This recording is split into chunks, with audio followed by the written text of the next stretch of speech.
guys, welcome back to another topic. This is topic number 3 and 4, which is hardware and software, and we're in week 13, which is part of unit number 2, Future is Now. So do now name one part of a computer and what does it do? Okay, so think about a part of the computer. Don't say laptop or desktop or printer. Think about the computer and what is inside. Okay. Okay, so today we will learn about the anatomy of computers to be able to access the internet to search information effectively and collect the terms related to computer areas from learning sources and present them through speaking, writing, and explain relationships between producers, consumers, bank, and the government.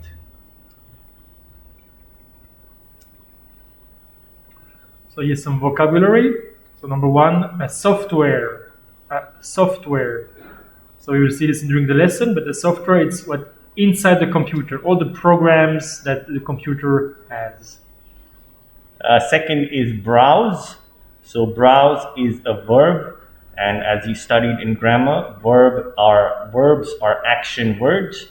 So when you browse or you surf the internet, that is what we mean by browsing. You have browser, that's the program. So you have the internet is browser. And finally, component.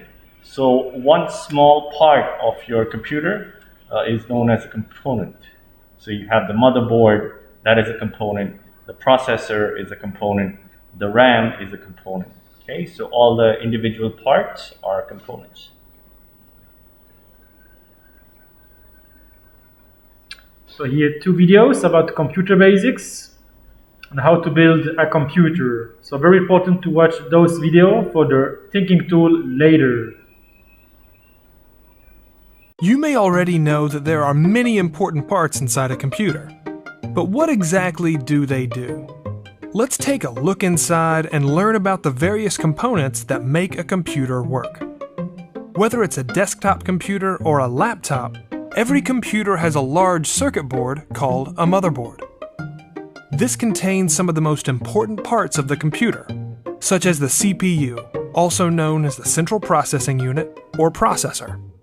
The CPU can be considered the brain of the computer because it processes information and carries out commands. Since it tends to get hot, it's covered by a piece of metal called a heatsink, which draws heat away from the processor. The motherboard also contains the computer's RAM, or random access memory. This is the short-term memory that the computer uses whenever it's performing calculations. However, you cannot store your files there, because the RAM is cleared when you shut off the computer. The hard drive provides long-term storage, keeping all of the computer's data even when it's turned off. Many hard drives use a magnetic platter to store data, but many newer computers have solid-state drives, which are faster and more durable, but also more expensive.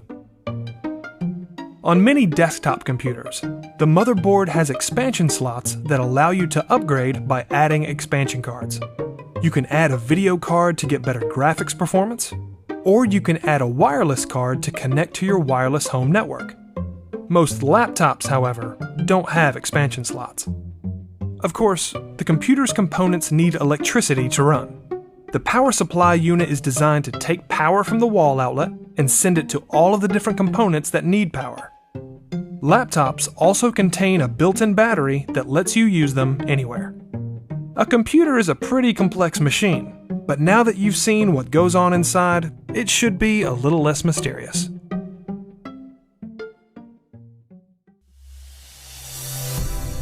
GCF Global, creating opportunities for a better life.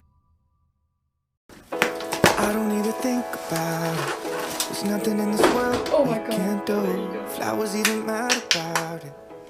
Hello everyone, it's me Ella, and the PC build video that I've been talking about for so long is finally here. So I chose all of my parts using PC Part Picker. If you want to see my PC Part Picker list, then I will have a link to it down below. And this is actually my very first time building a PC, which is pretty exciting. This PC will not be just for gaming, but it will also act as my storage and file server for my personal files as well as my YouTube things, and it will also be my editing workstation. I will have all of my PC parts linked down below, so you can go check those out if you're interested. And with all of that being said, let's just get right on into this video. I'm sick of daydreaming, I just want the feeling of you in my bed. I'm down to just waste time right below your waistline. Want you by my head. I'm done with all this FaceTime, need some alone time, baby. You're always running in my mind. I'm sick of daydreaming, I just want the feeling of you in my bed. Can't spend time alone. For the CPU, I decided to go with the Intel Core i5-11500. It is the current gen Intel CPU, so I get PCIe Gen 4, which is great because that'll give me better expandability and the ability to use very fast SSDs. Originally, I was planning on getting the AMD 5600X, which is the cheapest current gen AMD CPU, but the issue is that one doesn't have any integrated graphics, and currently I also can't get my hands on the GPU that I want, so that means that I would have to buy a cheap GPU as a temporary stand-in, even if I just want to use my PC as a simple file server. The 5600X and a cheap GPU will be quite pricey, nearly double the price of the 11500. Now, as for the 11500, it does have integrated graphics, so I wouldn't need to spend extra money on a cheap stand-in GPU. I also did consider the 11400, but the 11500's integrated graphics is actually about 30% faster than the 11400's, and since I probably will be using the integrated graphics for a while, I thought I might as well just get the faster one since it only cost like 30 bucks more. I am not a hardcore gamer and my editing is not that heavy on the CPU, so a 6-core CPU should be enough for my needs. For now, I'm just using the stock cooler, but later on I might get a bigger CPU cooler, which would allow me to unlock the power limit on the CPU, which could be beneficial for my editing.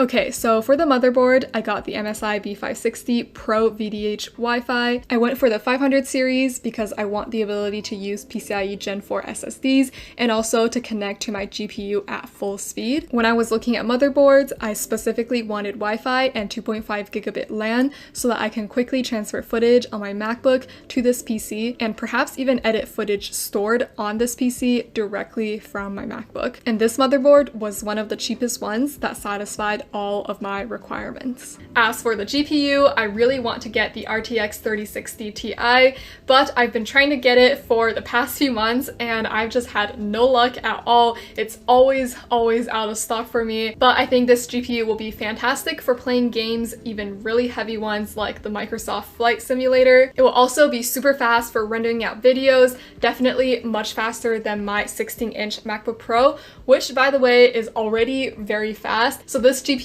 will definitely be very fantastic and I really hope that I can get it soon. For the RAM, I went with the G.Skill 32GB kit at 3200 CL16. I specifically chose 32GB of RAM because I will be doing editing on this PC and editing can definitely take up a lot of RAM. I also think that this kit has really good value for its latency. Originally, I actually wanted some fancy RGB RAM, but when I was looking, RGB RAM was just a lot more expensive than non-RGB RAM, and I decided that the RGB wasn't really worth it. I went with 512GB of NVMe SSD from ADATA. Now, I am aware that ADATA has done some very shady things, like downgrading the performance of their drives after they have come out. However, this drive that I got was really cheap, perhaps due to the bad press, and it is by far the cheapest Gen 3 NVMe SSD with triple level cell and onboard DRAM cache, which means that it will most likely be fast enough for everything that I want to do CPU on my PC,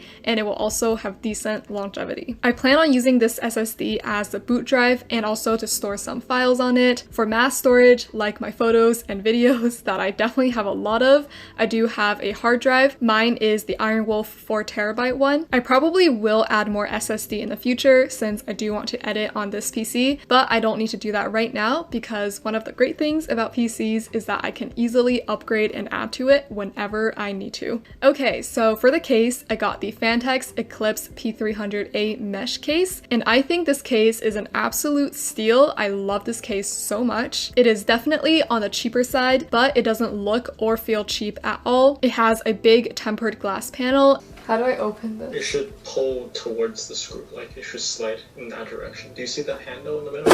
Oh my god. Yeah, there you go. Okay. And 2 internal bays where the HDD and SSD can go. It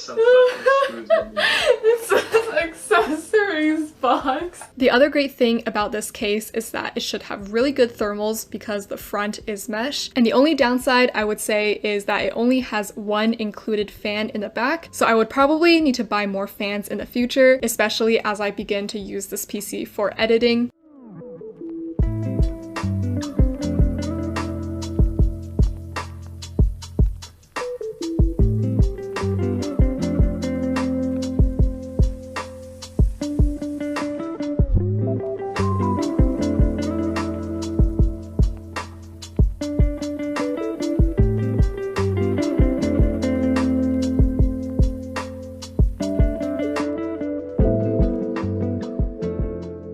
And lastly, for the power supply, I went with the EVGA 650 watt fully modular power supply. 650 watts should be all that I need for my CPU and GPU, and I specifically chose a fully modular option because it being fully modular just makes it so much easier to cable manage.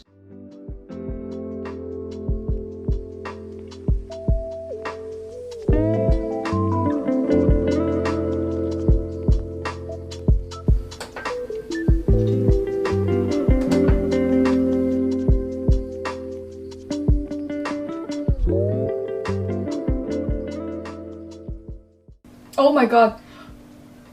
What is this? Okay, something happened. Yeah, that's the BIOS. Welcome. So what do I do now? Did I do it right? Yeah, you did it right. I did it right? Yeah. I did it right!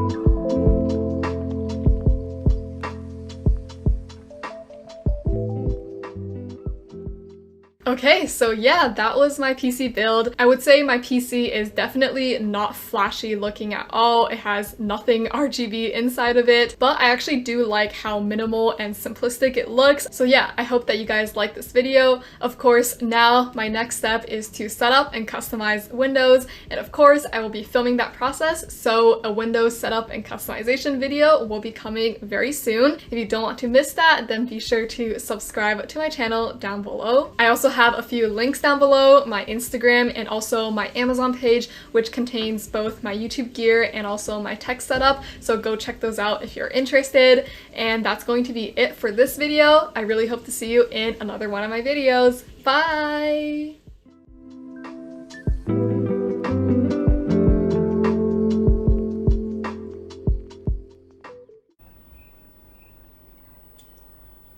Okay, welcome back from the video. So here we will show you typical accessories that make up a desktop computer. So yeah, try to take a look at the hints which are given below. So the answers are given below, and you can try and fill in the answers yourself. Okay, and do this in your notebook or on the back side of the thinking tool A4 size paper.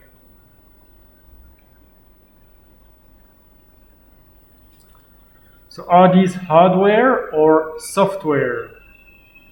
All of you know at least Google Chrome, Mozilla Firefox, and Internet Explorer, and also Safari. So think about it. Is it hardware or software? You need to answer. So it's a software, also called as web browsers. So a web browser allows you to browse the web in the same way you browse in a shop. So browse the world, casually reading or looking at something, particularly when shopping.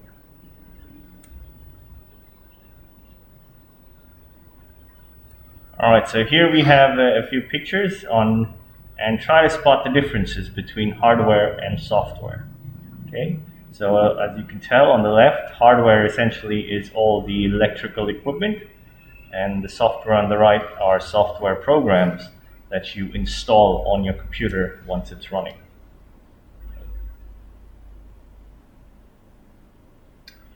A little exercise, you have a table, hardware and software, you have some words. Try to place all the words in hardware or software. So PowerPoint, is it a hardware or software?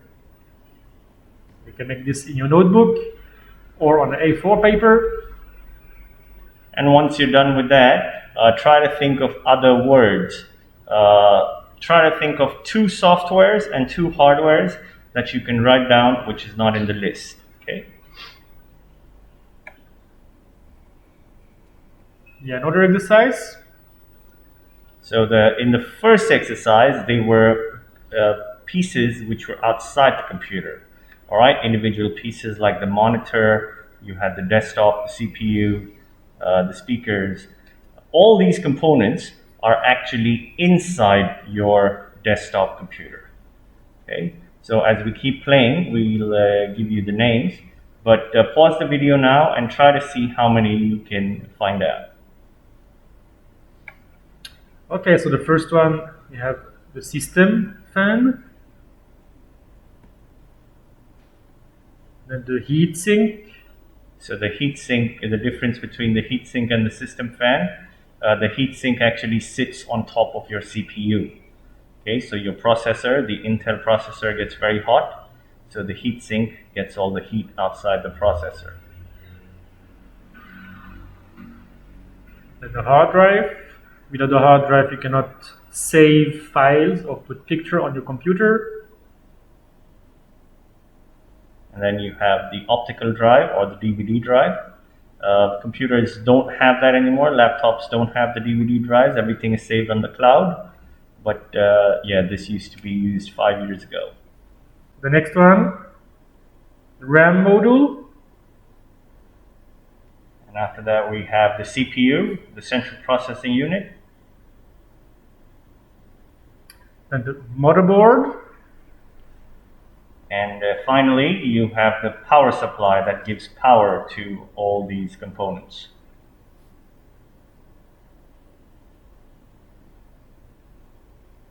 So here we have a few hardware companies. The biggest one is Apple. And then you have Samsung. Foxconn manufactures iPhones for Apple. And you have Siemens. And Microsoft also is a hardware company. They make the Xbox. So, and a lot of mouse and keyboards are also sold by Microsoft.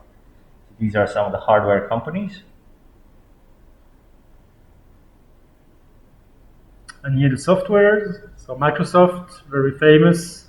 We used to Excel, Word, PowerPoint, and Hotmail. Then Adobe, also very famous, to Photoshop. Okay, and after Adobe, you have Oracle, and Oracle is basically helps you with database, and you have SAP and Salesforce.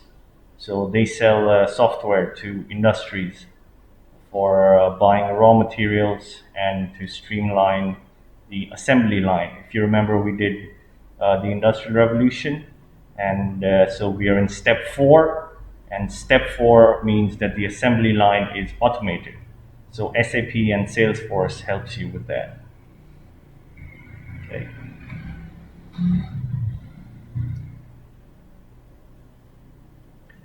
So here the diagram, my gaming computer. So using your phone, search for the best component for your computer. You saw YouTube video with how to make a computer. So now it's your turn to make your own computer. So you have an example, Google search, you can put best graphic card for gaming computer, and then you go find on the internet how much it costs, and then you write down the model and the price of it. Yeah, but make sure we have given you a budget of 40,000 baht. So don't go above the budget. So you can go to lazada.com or shopee.com, and then you can put in all the components and see for how much each brand new component comes for. Okay, and try to keep a budget of 40,000 and try to complete this thinking tool. Here's some example. Okay, so this one is definitely more than 40,000 baht. This is not a cheap computer, but the one you have to design is a smaller one, like the one we show you next. So, yeah, so out here, the cooling system is expensive, but all the other components, you can make it for less than 40,000 baht.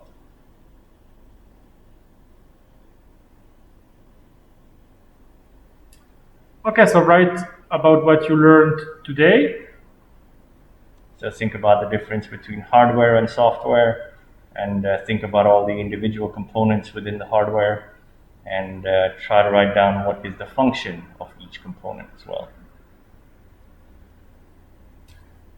And don't forget to write the vocabulary in English and try to find the meaning in Thai on your notebook. And finally, the thinking tool is my gaming computer, and do that on an A4 size paper. Okay, see you for the next video. Bye.